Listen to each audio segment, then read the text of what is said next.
Hi, this is Scott Garibay, and today we're going to talk about Dungeons and Dragons. We're going to talk about Call of the Netherdeep, the Dungeons and Dragons Critical Role traditional hardback, right? The now book, right? And we're specifically going to talk about scholarly agents in the city of Bazzoxan, what they mean for Dungeons and Dragons, what they mean for your current game, what they mean for the direction of Dungeons and Dragons. So one of the things, so if you could tell, I'm really going extremely deep into Call of Netherdeep. Why? Right? Do I care about Call of Netherdeep? Yes, but that's not the real issue, right? I think one of the things that I'm kind of trying to evolve to is essentially we have historians who look in incredibly myopic detail at what happened in Dungeons and Dragons. We have thousands of them. There are thousands of people who care very deeply about the history of Dungeons and Dragons. This is not a joke. There are doctoral theses written on the history of Dungeons and Dragons. There are many books written on the history of Dungeons and Dragons. And what I want to do is I think I want to transition into, or this is something I'm considering, transitioning into an expert of D&D now, this second, right? Not what's happening in the dusty archives of Dungeons and Dragons. I care deeply about Gary Gygax, but there's a point where you're not. There should be a limit on knowledge of the past. There's a point where you need to shift and pay attention to what's happening right now in the thing. And the other thing is, if you know the history but you don't know the now, you are ignorant. You are ignorant, right? And you don't know the thing. If you only know like there are people who can talk to you for literally 100 hours about the Liberty Bell, but do they know what's happening around the Liberty Bell right now? What restaurants are around it?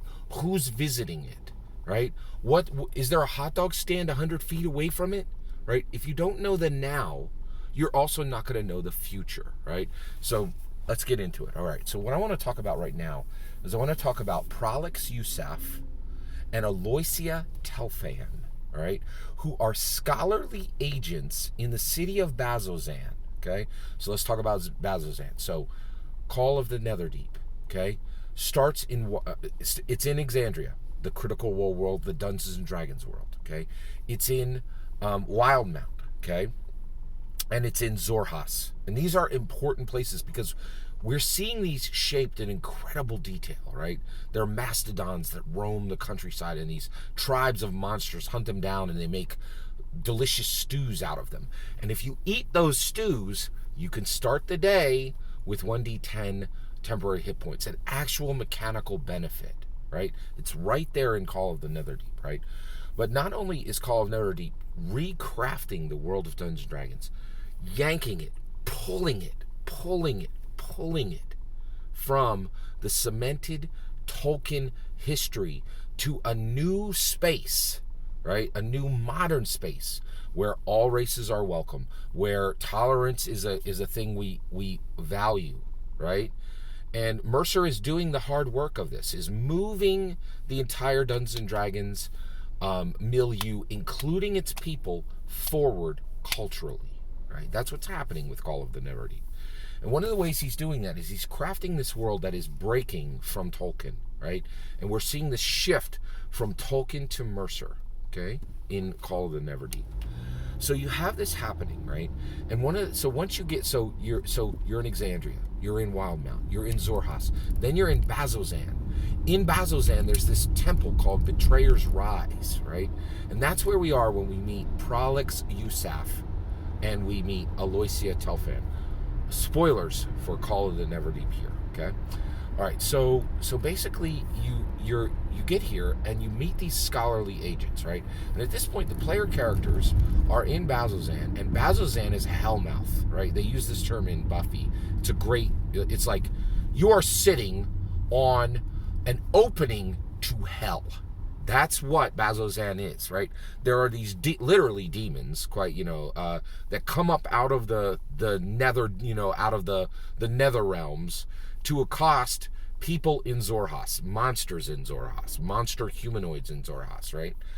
And so when the player characters are here, they literally get to the space where they're helping people in Bazzoxan is such a dangerous place that the people who work in the crematorium have constant work. Literally, bodies are there all week long, right? The bodies come in so fast, right, that they don't have time to process them all. So the player characters are literally helping these crematorium people to, it's so weird, they're helping them to bury bodies, right? And we come across to Prolix Yusaf, and Prolix Yusaf says, "Hey, I'm a scholar, and I am an agent. I'm a scholarly agent, okay, of the Alliance of Allsight." The player characters are, "What is that?" Right? And he's like, "We are studying Bazzoxan, right? We don't care about like how the demons are killed, or like we want to know what this space is, and we want to know the history of it." He's from a scholarly organization called Alliance of Allsight, and he interacts with the and he is a tiefling scholarly agent, okay, and he's not like a regular tiefling. A lot of times tieflings are like handsome and like have come with a like kind of dark attraction, and they're like, no, this guy's he's just like a scholarly nerd. He's short and doesn't look dangerous, and he's got a satchel of books, right? And they draw him in the book, and he looks ugly and like he doesn't look like a regular tiefling, right? Like, normally those things like dark, attractive energy with tieflings, like none of that is here, right? And because Mercer's going in this new direction, right? And so Prolix Yusaf says, "Hey, you player characters, I'm here at this crematorium, and I need to cut out so that there's a demon over there that is not decomposing like the rest of the demons, and the reason why is he has magic items in his stomach, right?" And you're like, "Whoa, that's really weird." And he's like, "I need to get to that corpse and cut that stuff out, right?" And so Prolix engages the player characters to help get this puzzle box and an eyes of the eagle out of this demon, right? But it's very dangerous, right? Just cutting these magic items out of this demon's corpse, right, is so dangerous that if you do it wrong, you're poisoned and you can die, right? If there isn't somebody there who can end a poison condition easily, your character can die here, right? Like, it's very dangerous, right? So and the reason why is if you don't cut this stuff out of this demon right, it like explodes into this Icarus poison mess. His whole corpse becomes essentially like a poison bomb. It's really quite interesting. All right, so Prolix is there. He cuts this puzzle, he gets the player character's help to cut this puzzle box out of this demon, right? And they're like, "Hey, you got this and the player characters are like, "Hey, you got this puzzle box out. That's exciting. You've accomplished something real." And Prolix Yusaf says, "No, I haven't accomplished anything real. I'm here." And they're like, "Oh, Alliance of Allsight will be really excited. The Alliance of Allsight, who you represent, this scholarly organization, this archaeology organization, right, here in Bazzoxan, that has an agent in Bazzoxan, isn't even headquartered in Bazzoxan, right?" They're like, "You've accomplished something real." And Prolix Yusaf says, No. I have this puzzle box. I risked my life and your lives to cut this thing out, but I don't even care about this thing. And the player characters are like, "What?" Right? And they're like, yeah. And Prolix Yusaf is like, "Hey, here in Bazzoxan, there is a woman who's an elf, and she is a scholarly agent, and her name is Aloysia Telfan. And guess what? She is here, right? And what she's here for is for this puzzle box. I don't know why she wants it, but I got here and I got it before her just to stop her from having it. And the reason why is the knowledge this thing contains, the potential of it, is valuable both to the Alliance of Allsight and the organization that Aloysia Telfan represents, which is the consortium of the Vermilion Dream." You're like, what? Right? And so Mercer is setting up this situation where he's like, the player characters need to really care if this one scholarly organization, the consortium of the Vermilion Dream, gets this puzzle box, or if the Alliance of Allsight, Alliance of Allsight gets it. You're like, that is incredibly weird and nuanced. Why? Why on earth? Like, we usually care if a goblin dwarven is destroyed, or if a young green dragon is destroyed, or like previously the stuff that was being served up in the regular core D&D adventures, right? Not some weird arcane like nonsense that comes out of DM's Guild or some third party like esoteric stuff. This is the core stuff, right? This is the core stuff, right? And this is what I'm saying, right? Is the actual real Dungeons and Dragons book, the D&D Now, is saying we are seeking players who are so deep in the weed on social interaction, right, that they will care about whether one scholarly organization gets a puzzle box or whether another scholarly organization will get a puzzle box. And Prolix Yusaf, right, engages and says, I want you to spy on Aloysia Telfan, figure out why she's here and why she wants the puzzle box. I have what she needs. I don't have any use for it. I don't even know what it does, but I want you to help me stop her, right? Where are the stakes in that, right? The only stakes are in deep, deep, deep social interaction. And Mercer is saying, we are breaking from Tolkien, and we are breaking from combat, and we are pushing this game to the point where only the most charismatic, confident, intelligent people will care about what is happening in this game, right? Because when it comes to intellectual activity, when it comes to the tip of what is being done here, right, you are really getting to the point where Dungeons and Dragons is for a new class of people who are incredibly engaged, right, in intangibles. And previously, Dungeons and Dragons is like, oh, we're gonna let you hack up some goblins. Are you excited about that, right?